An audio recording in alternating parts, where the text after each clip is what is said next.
Welcome back to the Pit Stop Ranch.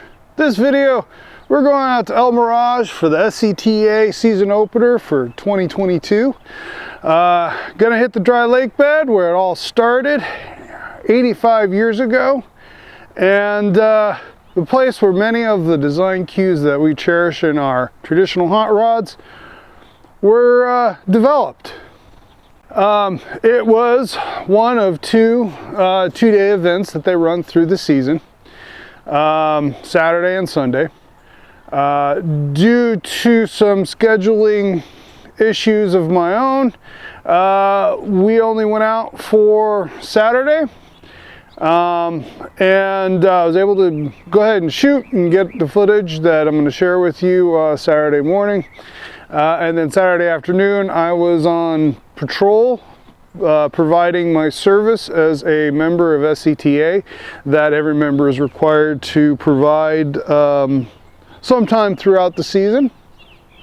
This way to make sure that everything runs and operates without a hitch out on the playa. So I hope you enjoy this rundown on the event and my thoughts about land speed racing now a year into my association and membership with the Roadrunners and SCTA. We joined the Roadrunners as associate members nearly a year ago, shortly after attending a meet and for the first time. And we became full members of the club and SCTA a few months back. While doing my service at the event, and doing the necessary required observations to make sure no one crossed into the course and created a safety risk for themselves or the drivers and participants of and riders of the event. I went ahead and pondered our experience and what I've learned and picked up along the way in that time, even before having actually piloted a vehicle down the course. There's not a single formula or combination that guarantees success. There are many race organizations who are attempt to create affordable racing for people of a more modest means. However, racing is not cheap, period. However, whereas there are dollar is no limit teams out on the dry lake bed, there's no need to compete against them. You're not competing directly with them unless you want to. The president of the Roadrunners provided some really sage advice. Just try to go faster this time than you did the last. If you do, then consider that a victory. And if you never get a record, at least you had a good time getting there. I think this is a really healthy attitude for long-term commitment and sticking with the hobby. You're racing against yourself and not the Richie Rich teams down the pits from you. It means that, and even when you do get a record, that isn't the end. Suddenly you've reached your goal and there's no point doing it anymore. You can keep challenging yourself to go faster, keep breaking your own record. Or maybe you look into another class if the one you're particularly participating in isn't necessarily working for you anymore.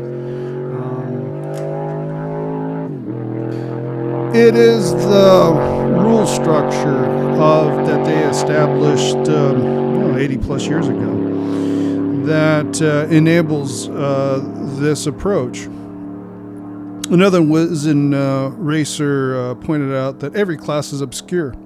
The class structure is such that you pick a chassis type, or vehicle type, the level of modifications you wish to do, the engine, size, and the fuel type you want to use, whether you want to use gasoline, which can be race fuel,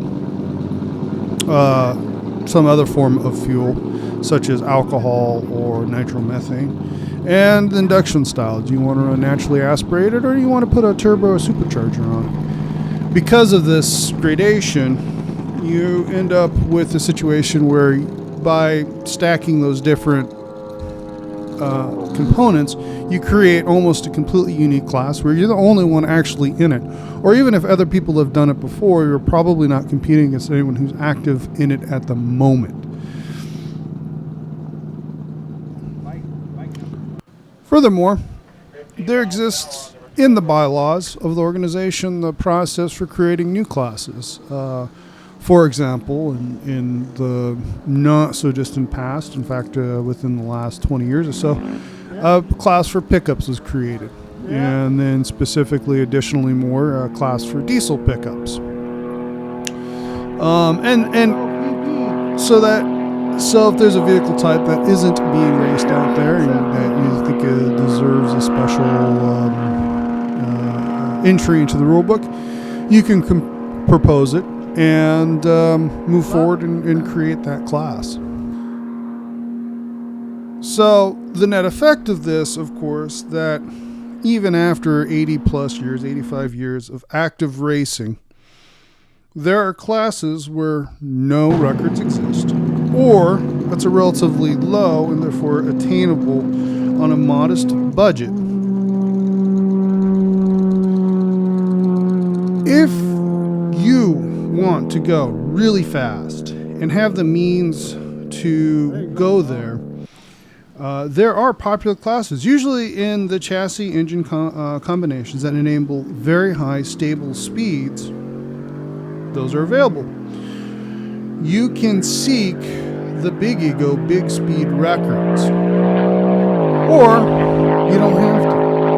We hope someday maybe we'll be one of those teams with the resources and the ego to go after those really high, multi-100-mile-an-hour records. But for now, that's not where we're at, and that's not what we're going to be going for. We are going the other route and seeking attainable records with relatively modest budget.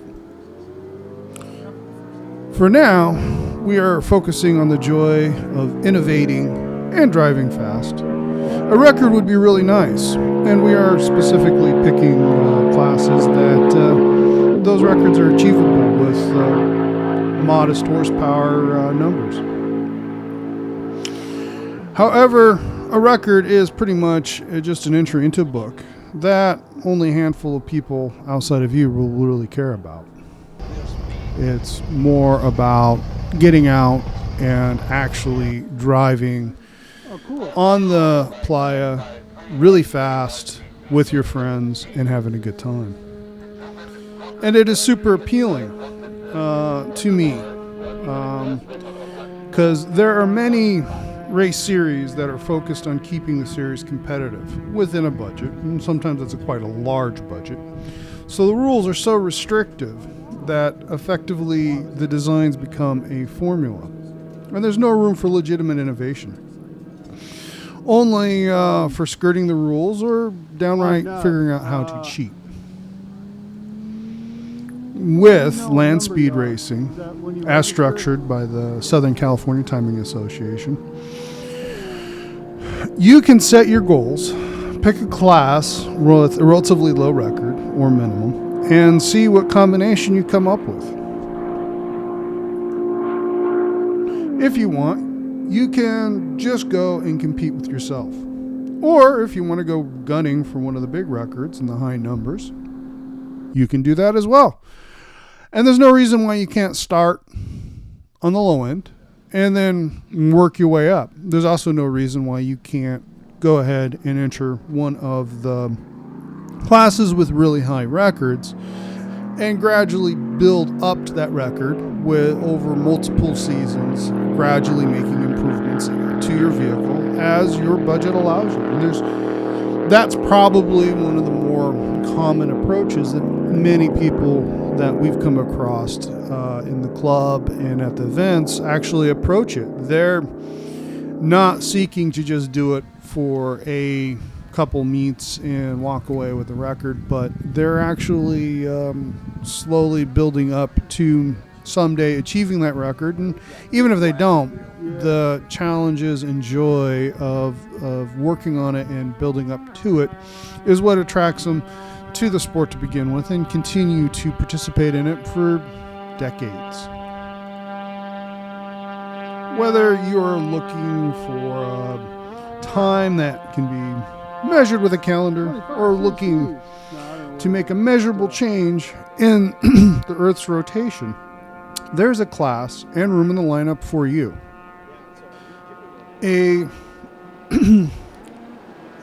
Another good thing that I've come across is the attitude that permeates the leadership I have come in contact with.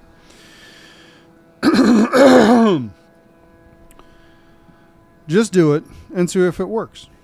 And if anyone protests your record, address that if it comes up. The rules are primarily focused on safety, and the class system for giving options to fit many different tastes as possible. And this diversity of opportunity, I think, is a terrific way to run a race series. Something that I think most other forms of racing really have a hard time competing with doing as well. I can only think of drag racing as an example, where there exists a style, rules, and classes that are even come close to the variability. And then again, land speed racing and drag racing are kissing cousins for all intents and purposes. They're siblings. They both are focuses on a similar sort of structures and have the same roots. The same guys that were going out to the dry lake bed in the 30s to see who had the highest top speed. We're also going to the drag strips and seeing if they're who had the quickest elapsed time in a quarter mile, quickest acceleration. So, though the design for either competition is actually quite a bit different, what works on the dry lake bed won't necessarily lend itself very well to the drag strip, and vice versa. What works well on the drag strip is only going to probably just spin out and lose control of on the dry lake bed. And this opportunity for innovation is where racing really benefits society. Almost all of the modern automotive technology that exists in production vehicles started off on the racetrack, sometimes a decade or more before it ever showed up in a assembly line. But so many race series, especially for beginners or for people of more modest means than a manufacturer, that level or opportunity to innovate and test and experiment has been removed, because that's not cheap. It's expensive, it's time consuming, and it's a hell of a commitment to pursue. And for most people who are getting into racing, or most amateurs who are racing, they're seeking to the lowest bar of entry to be able to then go and be competitive. Where here, the lowest the bar to entry and be competitive is just spending a little extra time reading the rules and then finding a class. Where here on the dry lake bed, it almost is entirely, every single project, every single run is a shot for the record and an experimental test run of your creation you created. And so it's an opportunity to have a development program that you do yourself in your garage. And whether it's an organized engineering effort by a dedicated group of professionals, or just a bunch of guys sitting around with a case of beer saying, you know what I think will be faster? Let's try this. And there's a lot of appeal to that. It's a lot of fun and something that I'm really intrigues me about this particular form of motorsports.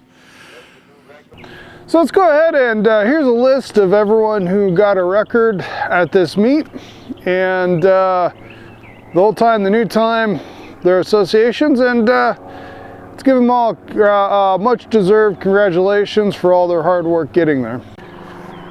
Well, I hope you enjoyed this video, and my thoughts and enthusiasms about the dry lake racing. This is all stuff that I wasn't really fully aware of the depth of when we started down this path a year ago. It seemed like something cool to do, a way to do racing in a middle-aged friendly way. And it's something that, seeing the actual mechanics of it, applying a little game theory and looking at it, it's actually an extremely well thought out, developed process.